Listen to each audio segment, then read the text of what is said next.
ಹೋದ್ಸಲ ಬಂದಿದ್ ಲಾಯರ್ನ ಕಣ್ಣಲ್ಲೇ ಹೆದರ್ಸಿ ಕಳಿಸ್ಬಿಟ್ಟಿದ್ಲು. ಈ ಸಲ ಏನ್ ಮಾಡ್ತಾಳೋ ಏನೆಲ್ಲ ಅವಾಂತರ ಮಾಡ್ತಾಳೋ ಅಂತ ಟೆನ್ಷನ್ ಅಲ್ಲಿದ್ರೆ ಏನೋ ಹಾಗೆ ಇಲ್ಲ, ಎಲ್ಲ ಓಕೆ ಅನ್ನೋ ತರ ಇದ್ಬಿಟ್ಟಿದ್ಲು. ಹೌದು, ನಾವೆಲ್ಲ ಏನು ಅನ್ಕೊಂಡ್ರೆ ಅವಳು ಬೇರೆ ತರನೇ ನಡ್ಕೊಳ್ತಿದ್ದಾಳೆ. ಅವಳು ಏನು ಮಾಡೋದಕ್ಕೆ ಹೊರಟಿದ್ದಾಳೋ, ಅವಳ ತಲೆಯಲ್ಲಿ ಏನೇನಿದೆಯೋ ಒಂದು ಅರ್ಥನೇ ಆಗ್ತಾ ಇಲ್ಲ. ಅರ್ಥ ಆಗೋದಕ್ಕೆ ಏನಿದೆ ಮಣ್ಣ ಗಟ್ಟಿ. ಯಜಮಾನ ಯಜಮಾನ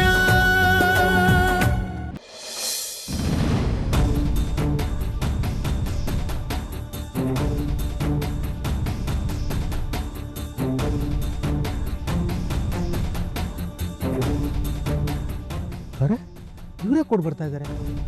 ಕಾರ್ ನಿಲ್ಸು. ಒಂದ್ ನಿಮಿಷ ನಿಲ್ಸಿ. ಲಾಯರ್ ಸರ್,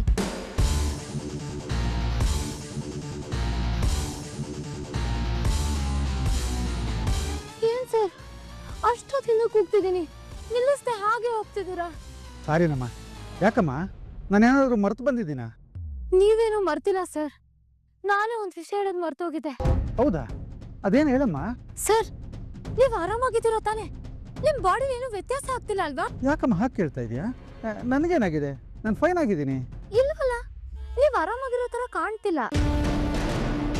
ಇಷ್ಟೊಂದು ಎಫೆಕ್ಟ್ ಶುರು ಆಗ್ಬೇಕಿತ್ತು. ಅವ್ನ್ 10 ನಿಮಿಷ ಆದ್ಮೇಲೆ ಗೊತ್ತಾಗುತ್ತೆ ಅಂದಿದ್ನಲ್ಲ. ನೀನೇನಮ್ಮ ಹೇಳ್ತಾ ಇದೀಯಾ? 10 ನಿಮಿಷ ಆದ್ಮೇಲೆ ಏನ್ ಶುರು ಆಗ್ಬೇಕಾಗಿತ್ತು? ಯಾರು ಏನು ಹೇಳಿದ್ರು?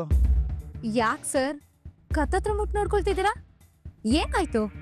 ಏನೋ ಗೊತ್ತಿಲ್ಲಮ್ಮ, ಸಣ್ಣದಾಗ ನಾವೇ ಆಯ್ತು. ಈಗ ಅದ್ರ ಎಫೆಕ್ಟ್ ಶುರು ಆಗ್ತಿದೆ. ಹಾಗಾದ್ರೆ ಅವ್ನ್ ಹೇಳ್ದಾಗೆ ಅರ್ಧ ಗಂಟೆ ನೀವು ಸತ್ತಾಗ್ತೀರಾ ಬಿಡಿ. ಏನಮ್ಮ ತಲೆ ಕೆಟ್ಟೋಳ್ ತರ ಮಾತಾಡ್ತಾ ಇದೀಯಾ?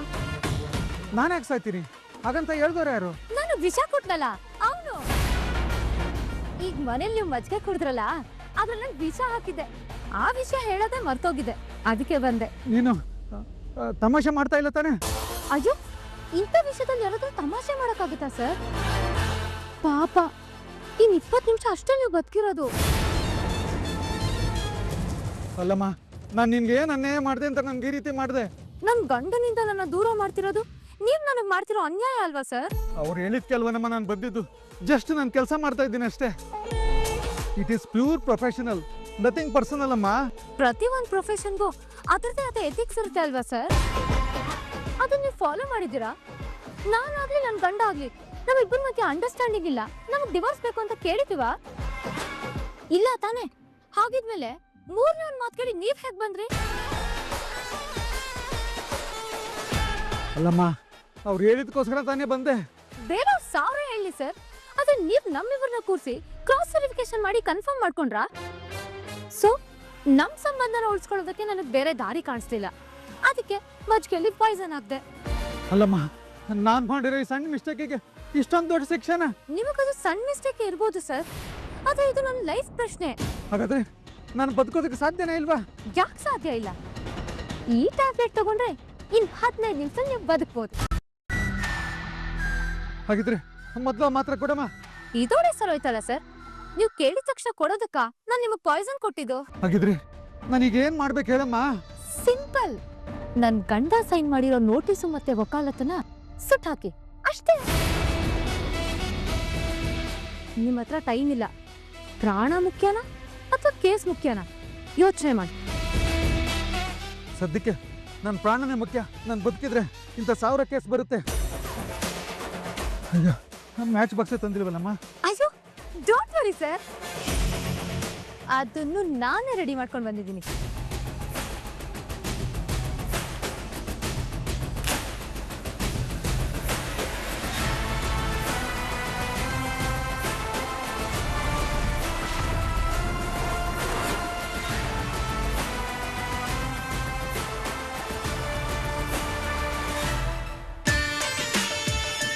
ನೀನು ಹೇಳ್ದಾಗೆ ಸುಟ್ಟಾಕ್ಬಿಟ್ಟೆ.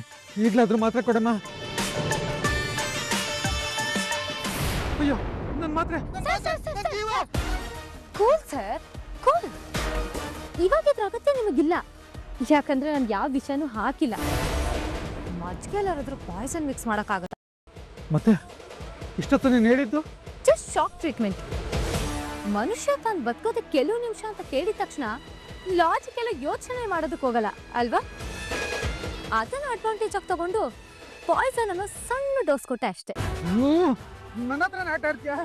ಆಟ ಅಲ್ಲ ಸರ್, ಈ ವಿಷಯದಲ್ಲಿ ನೀವೇನಾದ್ರೂ ಮುಂದುವರೆದ್ರೆ ಈಗ ಹೇಳಿರೋ ಸುಳ್ಳನ್ನೇ ಸತ್ಯ ಮಾಡ್ತೀನಷ್ಟೇ. ನಿನ್ ಮಾತು ಕೇಳ್ತಾ ಇದ್ರೆ ನೀನು ಹಾಗೆ ಮಾಡೋಳೆ ಅನ್ನೋದು ಗೊತ್ತಾಗ್ತಾ ಇದೆ. ಈಗ ನಾನು ಏನ್ ಮಾಡ್ಬೇಕಮ್ಮ? ಸದ್ಯಕ್ಕೆ ಇವಾಗ ನೋಟಿಸ್ ಕಳ್ಸಿದೀನಿ, ಇವಾಗ ಬರುತ್ತೆ ನಾಳೆ ಬರುತ್ತೆ ಅಂತ ಮ್ಯಾನೇಜ್ ಮಾಡ್ತೀನಿ. ಆಮೇಲೆ ಫೋನೇ ರಿಸೀವ್ ಮಾಡಬೇಡಿ. ಇವಾಗ ನಿಮಗೆ ಅರ್ಥ ಆಯ್ತು ಅಂತ ತಿಳ್ಕೊಳ್ತೀನಿ. ಕ್ಲಿಯರ್ ಆಗಿ ಅರ್ಥ ಆಯ್ತು ಕಣಮ್ಮ, ನಿಮ್ ಸವಾಸನೆ ಬೇಡ.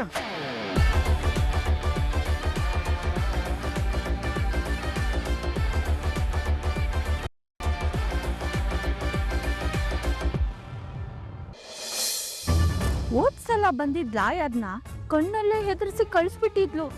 ಈ ಸಲ ಏನ್ ಮಾಡ್ತಾಳೋ ಏನೆಲ್ಲ ಅವಾಂತರ ಮಾಡ್ತಾಳೋ ಅಂತ ಟೆನ್ಷನ್ ಅಲ್ಲಿದ್ರೆ ಏನೂ ಆಗೇ ಇಲ್ಲ, ಎಲ್ಲ ಓಕೆ ಅನ್ನೋ ತರ ಇದ್ಬಿಟ್ಟಿದ್ಲು. ಹೌದು, ನಾವೆಲ್ಲ ಏನು ಅನ್ಕೊಂಡ್ರೆ ಅವಳು ಬೇರೆ ತರನೇ ನಡ್ಕೊಳ್ತಿದ್ದಾಳೆ. ಅವಳು ಏನು ಮಾಡೋದಕ್ಕೆ ಹೊರಟಿದ್ದಾಳೋ, ಅವಳ ತಲೆಯಲ್ಲಿ ಏನೇನಿದೆಯೋ ಒಂದು ಅರ್ಥನೇ ಆಗ್ತಾ ಇಲ್ಲ. ಅರ್ಥ ಆಗೋದಕ್ಕೆ ಏನಿದೆ ಮಣ್ಣ ಗಟ್ಟಿ? ಅವಳಿಗೆ ವಾಸ್ತವ ಏನು ಅನ್ನೋದು ಅರ್ಥ ಆಗಿದೆ. ಇನ್ನು ಮುಂದೆ ಇಲ್ಲಿ ನಾನು ಏನು ಮಾಡಿದ್ರೂ ನಡೆಯೋದಿಲ್ಲ ಅನ್ನೋದು ಕೂಡ ಅವಳಿಗೆ ಜ್ಞಾನೋದಯ ಆಗಿದೆ. ಬೆಟ್ಟಕ್ಕೆ ಮಣ್ಣು ಹೊತ್ತರೆ ಏನೂ ಪ್ರಯೋಜನ ಇಲ್ಲ ಅನ್ನೋ ಸಾಮಾನ್ಯ ಜ್ಞಾನನೂ ಅವಳಿಗಿದೆ. ಆದರೆ ನನ್ನಷ್ಟು ಬುದ್ಧಿವಂತೆ ಅಲ್ಲದೆ ಇದ್ದರೂ ಅವಳಿಗೂ ಸ್ವಲ್ಪ ಬುದ್ಧಿ ಇದೆ. ಏನ್ ದೊಡ್ಡಪ್ಪ ನಿಮ್ಮ ಮಾತಿನ ಅರ್ಥ? ಏನು ಮಾಡಿದ್ರೂ ಈ ಮನೆಯವ್ರ ಮನಸ್ಸನ್ನು ನಾನು ಗೆಲ್ಲಕ್ಕಾಗಲ್ಲ. ಇವ್ರು ಯಾರೂ ನನ್ನ ನಾಟಕಕ್ಕೆ ಬಗ್ಗೋದಿಲ್ಲ ಅನ್ನೋದು ಅವಳಿಗೆ ಕ್ಲಿಯರ್ ಆಗೋಗಿದೆ. ಇನ್ನು ಫೈಟ್ ಮಾಡೋದ್ರಿಂದ ನನ್ನನ್ನು ಇಲ್ಲೇ ಉಳಿಸ್ಕೋದು ಅನ್ನೋದು ಅವಳಿಗೆ ಅರಿವಾಗಿದೆ. ಹಾಗಾಗಿ ವೈಲೆನ್ಸ್ ಬಿಟ್ಟು ಸೈಲೆನ್ಸ್ ಆಗಿದ್ದಾಳೆ. ನಿಜವಾಗ್ಲೂ ಅಷ್ಟೇ ಅಂತೀರಾ ಬಾವ? ಅದು ಬಿಟ್ಟರೆ ಬೇರೆ ದಾರಿ ಏನಿದೆ? ಅವಳು ಎಲ್ಲ ಥರದ ಪ್ರಯತ್ನನೂ ಮಾಡಿ ಆಯಿತು. ಅವಳ ಪ್ರಯತ್ನಕ್ಕೆ ಯಾವ ಪ್ರತಿಫಲನೂ ಸಿಗಲ್ಲ ಅಂತ ಗೊತ್ತಾದ ಮೇಲೆ ಅವಳು ನಿಂತ್ಕೊಂಡು ಏನು ಮಾಡ್ತಾಳೆ?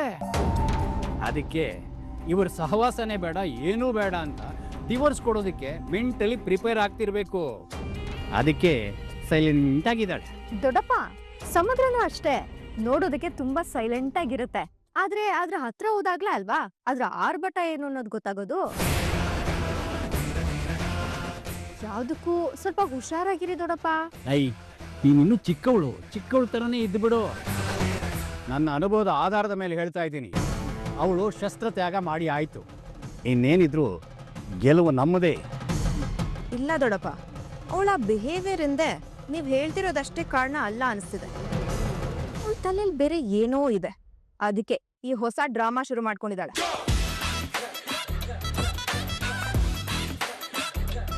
ಅವಳೇನೋ ಚಿಕ್ಕ ಹುಡುಗಿ ಏನೋ ಮಾತಾಡಲು ಅಂತ ನೀನೇ ನಮ್ಮ ಸೀರಿಯಸ್ ತಗೊಳ್ತಾ ಇದೀಯಾ? ನೋಡು, ಅವಳು 1000 ಪ್ಲಾನ್ ಮಾಡಬಹುದು, ಆದರೆ ಅದರ ಎಕ್ಸಿಕ್ಯೂಟ್ ಮಾಡೋಕ್ಕಾಗಲ್ಲ. ಅವಳು ಇಲ್ಲಿ ಉಳ್ಕೊಳ್ಳೋದಕ್ಕೆ ಮಾಸ್ಟರ್ ಕೀ ರಾಘು ಅವನೇ ನಮ್ಮ ಪರವಾಗಿರ್ಬೇಕಾದ್ರೆ ಅವಳಿಗೆ ಏನು ಮಾಡೋಕ್ಕಾಗುತ್ತೆ?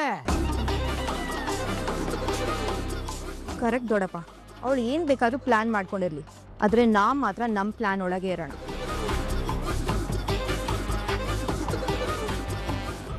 ಆಹಾ, ಏನ್ ಪ್ಲಾನಿಂಗ್, ಏನ್ ಮೀಟಿಂಗ್ ಮಾಡಿ ಇಷ್ಟು ದಿನ ರಾಘವೇಂದ್ರ ಹೆಂಡತಿ ಚಾನ್ಸಿನ್ ಮಾತ್ರ ನೋಡಿದ್ರಿ.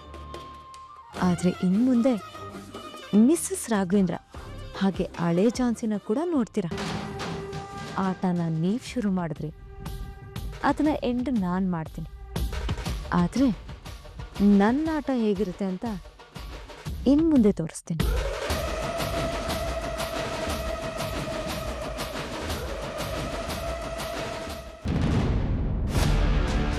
ಅದಕ್ಕೆ ಏನದಕ್ಕೆ ಇದೆಲ್ಲ? ಇದಕ್ಕ ನೀವಷ್ಟೆಲ್ಲ ಹೋರಾಟ ಮಾಡಿದ್ದು ಜಸ್ಟ್ ಮೆಮೊರೀಸ್ನ ಕ್ಯಾರಿ ಮಾಡೋದಕ್ಕ?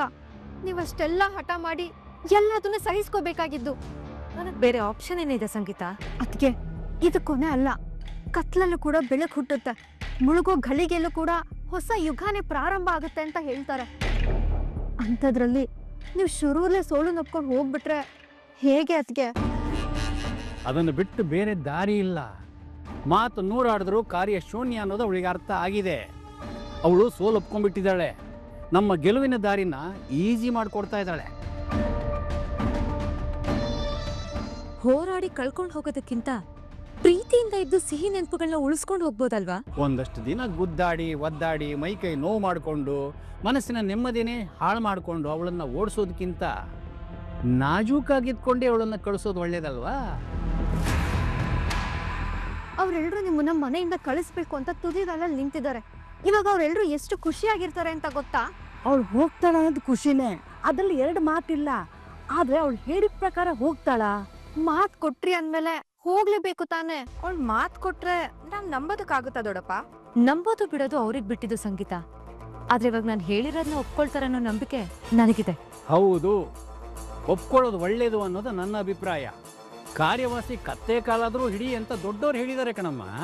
ಅಂದ್ರೆ ನಾವಿವಾಗ ಅವಳು ಹೇಳ್ದಾಗೆ ಅವಳ ಜೊತೆ ಪ್ರೀತಿಯಿಂದ ಖುಷಿಯಾಗಿರಕ್ಕಾಗುತ್ತಾ? ಅದು ಬಿಟ್ಟು ಬೇರೆ ದಾರಿ ಏನಿದೆ ಪಲ್ಲವಿ? ದೊಡ್ಡಪ್ಪ, ಡಿವೋರ್ಸ್ ನೋಟಿಸ್ ಬಂದ್ಮೇಲೆ ಹೇಗಿದ್ರು ಮನೆ ಬಿಟ್ಟು ಹೋಗ್ಬೇಕು ತಾನೆ. ಅದಕ್ಕೆ ಯಾಕೆ ನಾವು ಅವಳು ಹೇಳ್ದಾಗ ಕೇಳ್ಬೇಕು? ಯಾಕೆ ಅಂದ್ರೆ ಗಲಾಟೆ ಮಾಡದೆ ಮನೆ ಬಿಟ್ಟು ಹೋಗ್ಲಿ ಅನ್ನೋ ಕಾರಣಕ್ಕೆ. ಇಲ್ಲ ಅಂದ್ರೆ ಇಲ್ಲ ಇದ್ಬಿಡ್ತಾಳ ಬಾವ. ಇದಕ್ಕೆ ನಿಮ್ಗೆ ಅನುಭವ ಸಾಲದು ಅಂತ ಹೇಳೋದು. ನೋಟಿಸ್ ಬಂದಾಗ ಅವಳು ಹೋದ್ರೆ ಸರಿ. ಅದನ್ನ ಬಿಟ್ಟು ಗಂಡ ಬೇಕು ಅಂತ ಕೇಸ್ ಹಾಕ್ತೀನಿ, ಕೋರ್ಟಲ್ಲೇ ತೀರ್ಪು ಬರ್ಲಿ ಅಂತ ಕಾಯ್ತೀನಿ ಅಂತ ಹಠಕ್ ಬಿಟ್ಟು ಕುತ್ಕೊಂಡ್ರೆ? ಹೌದಲ್ವಾ? ನೀವ್ ಈಗ್ಲೂ ಆ ಕೆಲ್ಸ ಮಾಡ್ಬೋದಲ್ವಾ? ಅದಕ್ಕೆ ಅವಕಾಶ ಕೊಡಬಾರ್ದು ಅನ್ನೋ ಕಾರಣಕ್ಕೇನೆ ನಾನು ಅವಳ ದಾರಿಯಲ್ಲೇ ಹೋಗೋಣ ಅಂತ ಹೇಳ್ತಾ ಇದ್ದೀನಿ. ಮೊದ್ಲು ಈ ವಿಚಾರದಲ್ಲಿ ಅವರು ನನ್ನ ದಾರಿಗೆ ಬರ್ಲಿ, ಆಮೇಲೆ ನನ್ನ ಅಸಲಿ ಆಟ ಏನು ಅಂತ ತೋರಿಸ್ತೀನಿ. ಅಂದ್ರೆ ನೀವ್ ಇಲ್ಲೇ ಉಳ್ಕೊಳ್ಳೋದು ಪ್ಲಾನ್ ಮಾಡ್ತಾ ಇದ್ದೀರಾ? ಖಂಡಿತ ಅವಳು ಆ ರೀತಿ ಪ್ಲಾನ್ ಮಾಡೋದಿಲ್ಲ ಬಿಡು. ಯಾಕೆಂದ್ರೆ ಅವಳು ಏನೇ ಪ್ಲಾನ್ ಮಾಡಿದ್ರು ನಾವು ಬಿಟ್ಕೊಡಲ್ಲ ಅನ್ನೋದು ಗೊತ್ತಿದೆ. ಆ ರೀತಿ ಯೋಚನೆ ಮಾಡಿ ಕೊನೆಗೆಲ್ರು ಓಕೆ ಅಂತ ಹೇಳೇ ಹೇಳ್ತಾರೆ. ಎಸ್, ನೋಟಿಸ್ ಬರೋವರೆಗೂ ಇರಲಿ ಅಂತ ನಾವು ಒಪ್ಕೊಂಡ್ರೆ ಅವಳು ಮ್ಯೂಚುವಲ್ ಡಿವೋರ್ಸ್ಗೆ ಒಪ್ಕೋತಾಳೆ. ಮ್ಯೂಚುವಲ್ ಡಿವೋರ್ಸ್ಗೆ ಒಪ್ಕೊಂಡ್ರೆ ಕೇಸು ಬೇಗ ಮುಗಿಯುತ್ತೆ. ಹಾಗಾದ್ರೆ ಅವಳು ಹೇಳ್ದಾಗ ಕೇಳಿದ್ರು ಪರವಾಗಿಲ್ಲ, ಆದಷ್ಟು ಬೇಗ ಅವಳಿಂದ ಮುಕ್ತಿ ಪಡ್ಕೊಂಡ್ಬಿಡೋಣ. ಅದಕ್ಕೆ ಮನೆಯವರೆಲ್ಲ ಇದೆ ಬೆಸ್ಟ್ ಐಡಿಯಾ ಅಂತ ಹೇಳೇ ಹೇಳ್ತಾರೆ.